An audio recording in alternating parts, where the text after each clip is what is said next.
মাদক সন্ত্রাস নির্মূল করে গাজীপুর ৫ আসনকে নিরাপদ নগরী হিসেবে গড়তে চায় বাংলাদেশ জামায়াতে ইসলামী মনোনীত গাজীপুর ৫ আসনের সংসদ সদস্য প্রার্থী খায়রুল হাসান। ২৯ ডিসেম্বর সোমবার সহকারী রিটার্নিং কর্মকর্তা এটিএম কামরুল ইসলামের কার্যালয়ে মনোনয়নপত্র দাখিল শেষে সাংবাদিকদের সাথে দেয়া এক সাক্ষাৎকারে তিনি এসব কথা জানান।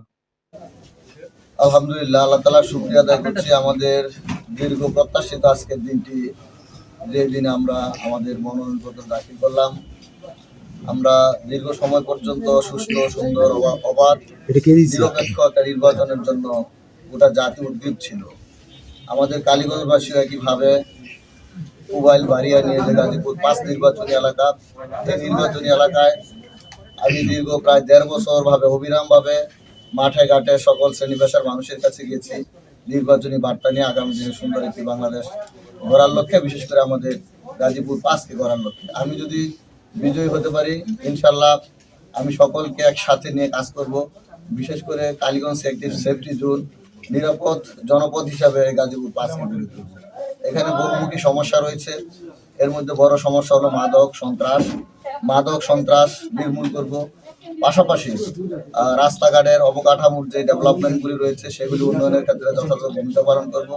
শিক্ষা প্রতিষ্ঠান এবং শিক্ষার মান উন্নয়নের জন্য কাজ করব।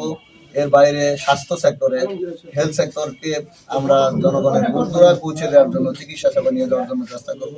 আমি আগেও বলে আসছি, আমাদের কালীগঞ্জ যে হাসপাতালটি রয়েছে এটাকে ৫০ শয্যা থেকে অধিক শয্যায় করার জন্য, উন্নীত করার জন্য চেষ্টা করব এবং এটাকে একটা আধুনিক হাসপাতাল করার জন্য ইনশাআল্লাহ চেষ্টা করব।